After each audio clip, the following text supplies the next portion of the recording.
true witness to Christian faith in the society in which we live. Now, I speak to Catholics here more because I think they're more guilty of this than others.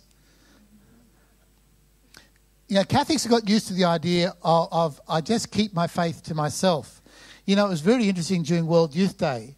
People were saying to me, because people came to various things with World Youth Day, and they saw people from their own office, and I didn't know they were a Catholic. You know, that they got outed as Catholics. But it's true, isn't it? You can be working with people and you don't even know they're Catholic. You don't even know what their faith is. We're very effective at keeping ourselves as anonymous as Catholics, and probably as Christians too. I think we're all guilty of that, of being anonymous. I'll keep my faith just for the gatherings.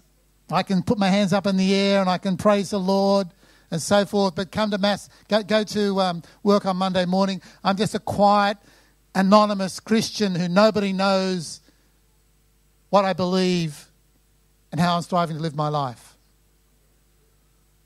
How well do the people with whom you relate on a regular basis know of my faith?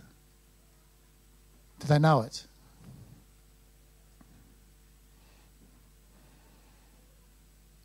You know, we want to be like everyone else. We don't want to be different. We can no longer be content to conform. We need to be overtly who we are. How many of you Catholics, again, I think I'm the Catholics today. That's all right. How many of you Catholics, when you go to a restaurant, say grace? You might do it at home. Okay, good. Got a few starters. The others can squirm. You know, those simple things that we do because of what we believe. We give expression to our faith. And we don't just do it in the safe environments. We do it in the marketplace.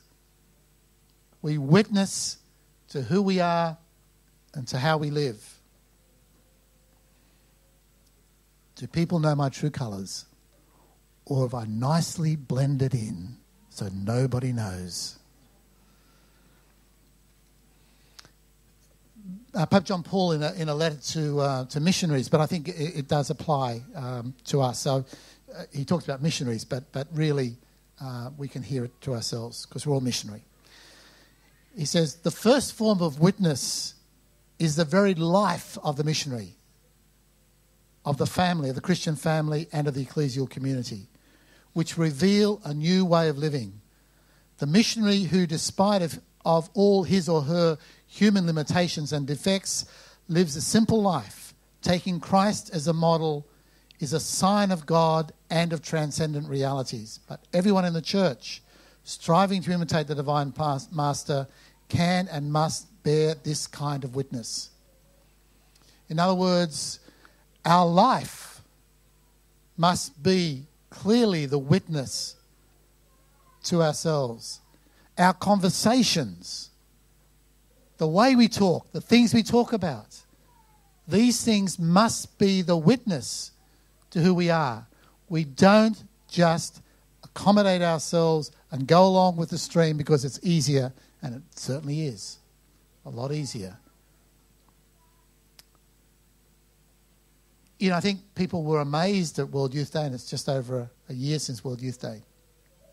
I think the great witness of World Youth Day wasn't so much the Pope's talks. He gave wonderful talks, wasn't all the beautiful masses and wonderful Stations of the Cross. I mean, all those things were important and good.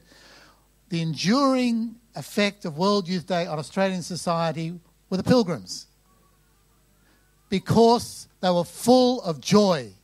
They were full of a life, of a hope, of a vision, of a love that was inspiring.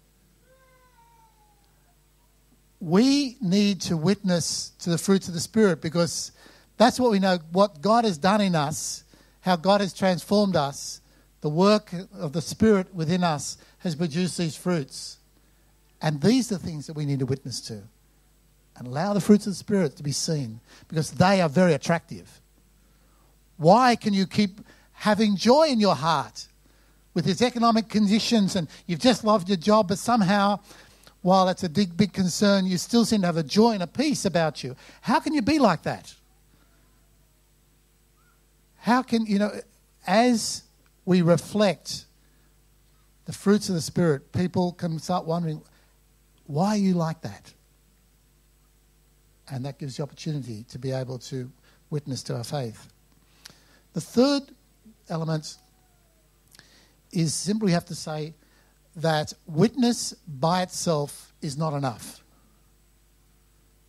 Witness must be followed by a verbal testimony to the faith.